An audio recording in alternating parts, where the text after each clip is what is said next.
नमस्कार प्यारे बच्चों। हमने हमारी पिछली वीडियो में अनुनासिक के बारे में जाना था। चलिए इस वीडियो में अनुनासिक और अनुस्वार को और विस्तार पूर्वक समझते हैं। मैंने अपनी पिछली वीडियो में भी बताया था कि अनुनासिक जिन स्वरों का उच्चारण मुख और नाक दोनों से किया जाता है वे अनुनासिक कहलाते हैं, जैसे चांद, गांव, पूंछ, कहां आदि। और अनुनासिक को चंद्र बिंदु द्वारा दर्शाया जाता है। चलिए अब अनुस्वार के बारे में जानते हैं। अनुस्वार का मतलब है स्वर के बाद आने वाला, मतलब स्वर के बाद आने वाले व्यंजन को जिनकी ध्वनि नाक से निकलती है अनुस्वार कहलाते हैं। मुख्यतः यह न व म से बनता है। इनका चिन्ह बिंदु यानी अंक की बिंदी है। यह ध्वनि मतलब अनुसार वर्ण की खड़ी पाई पर लगती है, जैसे हंस और पंख। हमने दो शब्द लिए हैं, क्या आप बता सकते हैं इनमें खड़ी पाई कौन कौन सी है? मैंने पीली रेखा से ह, प, स और ख में खड़ी पाई दर्शाई है। और देखिए ह के बाद जहां अनुस्वार की ध्वनि आ रही है वह ह की खड़ी पाई पर लगी है। प में भी अंक की बिंदी प की खड़ी पाई पर लगाई गई है। चलिए अनुस्वार के कुछ और उदाहरण देखते हैं। लंगूर, कंधा। देखिए यहाँ पर भी क की खड़ी पाई के ऊपर अंक की बिंदी लगाई गई है। तो उम्मीद करती हूँ अब बच्चे अंक की बिंदी लगाने में कोई गलती नहीं करेंगे, उसे वर्ण की खड़ी पाई के ऊपर ही लगाएंगे। अगला उदाहरण है गंजा। हिंदी वर्णमाला में 5 वर्ग होते हैं। पहला वर्ग है क वर्ग, यानी क, ख, ग, घ और अंग वाली पंक्ति। अगला वर्ग है च वर्ग, यानी च, छ, ज, झ और ञ वाली पंक्ति। अगली त वर्ग, यानी ट, ठ, ड, ढ और ण वाली पंक्ति। अगला वर्ग है त वर्ग, यानी त, थ, द, ध और न वाली पंक्ति। अगला प वर्ग, यानी प, फ, ब, भ और म वाली पंक्ति। इन सभी वर्गों में जो हमारा 5वां वर्ण है, यानी ञ, अंग, ञ, ण, न और म, ये पंचम वर्ण कहलाते हैं। इन पंचम वर्णों का अनुस्वार में प्रयोग किया जाता है। चलिए समझते हैं कैसे। अनुस्वार का प्रयोग। अनुस्वार यानी अंक की बिंदी का प्रयोग पंचम वर्णों के स्थान पर किया जाता है। अंग, ञ, ण, म और न ये पंचाक्षर कहलाते हैं। ये मैंने अभी थोड़ी देर पहले भी बताया था। चलिए इनका प्रयोग कैसे होता है। जैसे गंगा, गंगा में पंचम वर्ण की जगह अंक की बिंदी भी लगाई गई है। चंचल, डंडा और गंधा में भी इनके पंचम वर्ण की जगह अंक की बिंदी यानी अनुस्वार का प्रयोग किया गया है। यानी हम इनके स्थान पर अंक की बिंदी का प्रयोग कर सकते हैं। अनुस्वार को पंचम वर्ण या पंचाक्षर में बदलने का नियम। अनुस्वार के चिन्ह के प्रयोग के बाद आने वाला वर्ण जिस वर्ग का होगा, अनुस्वार का चिन्ह उसी वर्ग के पंचम वर्ण का स्थान लेगा तथा उसी का उच्चारण ध्वनि निकलेगी। चलिए उदाहरण से समझते हैं। उदाहरण के तौर पर हमने एक शब्द लिया था गंगा। गंगा में अंग की बिंदी का प्रयोग किया गया है और एक गंगा शब्द में अंग यानी पंचम वर्ण का प्रयोग किया गया है। यहाँ पर अनुस्वार यानी अंग की बिंदी के चिन्ह के प्रयोग के बाद क वर्ग का वर्ण ग है, अतः यहाँ अनुस्वार का चिन्ह अंग की बिंदी अंग यानी क वर्ग के पंचम वर्ण का उच्चारण कर रहा है।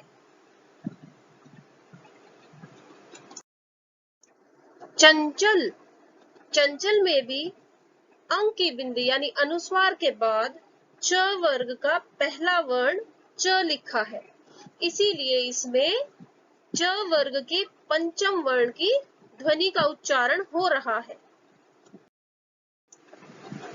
डंडा, इसमें भी अनुस्वार के बाद ट वर्ग के ड का उच्चारण हो रहा है, इसीलिए ड से पहले ट वर्ग के पंचम वर्ण ण का उच्चारण होगा।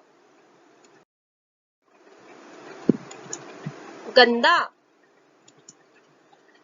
यहाँ पर अनुस्वार के चिन्ह के प्रयोग के बाद त वर्ग का वर्ण द है, अतः यहाँ अनुस्वार का चिन्ह यानी अंग की बिंदी न यानी त वर्ग के पंचम वर्ण का उच्चारण कर रहा है।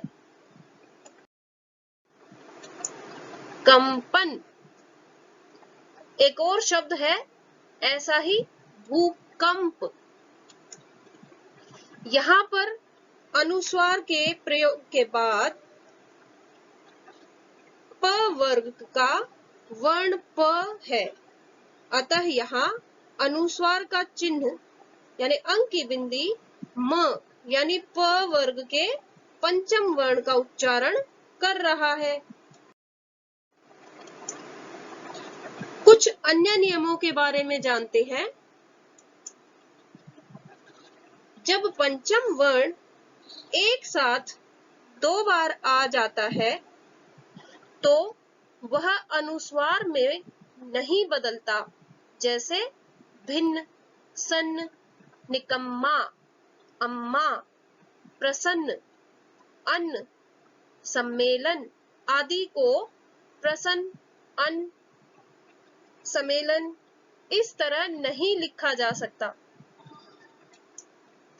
एक अन्य नियम, न म केवल तभी अनुस्वार रह सकता है जब न म के बाद य, व, र, ल अंतस्थ वर्ण जिन्हें हम कहते हैं या श, स, श, ह जिन्हें हम ऊष्म वर्ण भी कहते हैं, ये वर्ण या अक्षर या ध्वनि ही हो।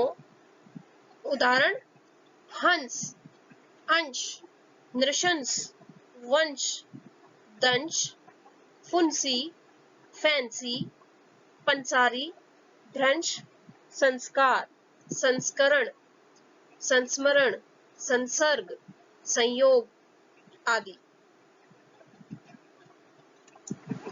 इसका एक अपवाद भी है बेटा, जब जैसे न्यास, अन्य, अन्याय, न्याय, न्यारे, न्यून आदि, इनमें न को हमने आधे न के रूप में ही लिया है, इन्हें हमने इनके बाद य वर्ण होने के बाद भी अनुस्वार में परिवर्तित नहीं किया है।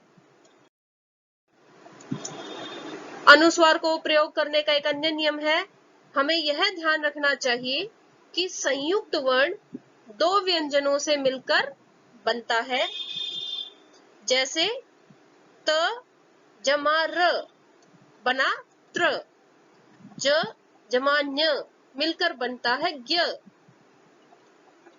इसीलिए अनुस्वार के बाद संयुक्त वर्ण आने पर जिन व्यंजनों से संयुक्त वर्ण बना है उसका पहला वर्ण जिस वर्ग से हो, अनुस्वार उसी वर्ग के पंचम वर्ण के लिए प्रयुक्त होता है।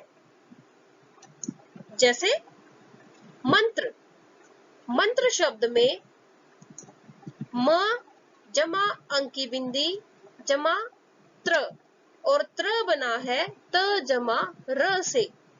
तो इसमें संयुक्त अक्षर से मिलकर बना जो त्र है उसमें अनुस्वार के बाद त आया है और त वर्ग का पंचम अक्षर न होता है, इसीलिए अनुस्वार न के उच्चारण के लिए कार्य कर रहा है। अगला नियम है अनुस्वार का प्रयोग किसी शब्द के अंत में होने पर म की ध्वनि निकलती है। जैसे स्वयं, अहम, त्वम आदि। इसमें एक और बात बताना चाहती हूं बेटा, कभी भी अनुस्वार का प्रयोग शब्द के शुरू में नहीं होता है। इसका प्रयोग एक वर्ण के बाद या अंत में हो सकता है, लेकिन कभी भी अंक की बिंदी का प्रयोग पहले नहीं होता है। चलिए अब जानते हैं अनुस्वार और अनुनासिक में अंतर। अनुनासिक स्वर है, जबकि अनुस्वार मूलतः अयोगवा। अयोगवा वे वर्ण हैं जो ना तो पूर्णतः स्वर है ना व्यंजन है। इनके प्रयोग के कारण कुछ शब्दों का अर्थ में अंतर आ जाता है। जैसे हंस और हंस। हंस एक जल पक्षी है और हंस जो है वो हंसने की क्रिया है।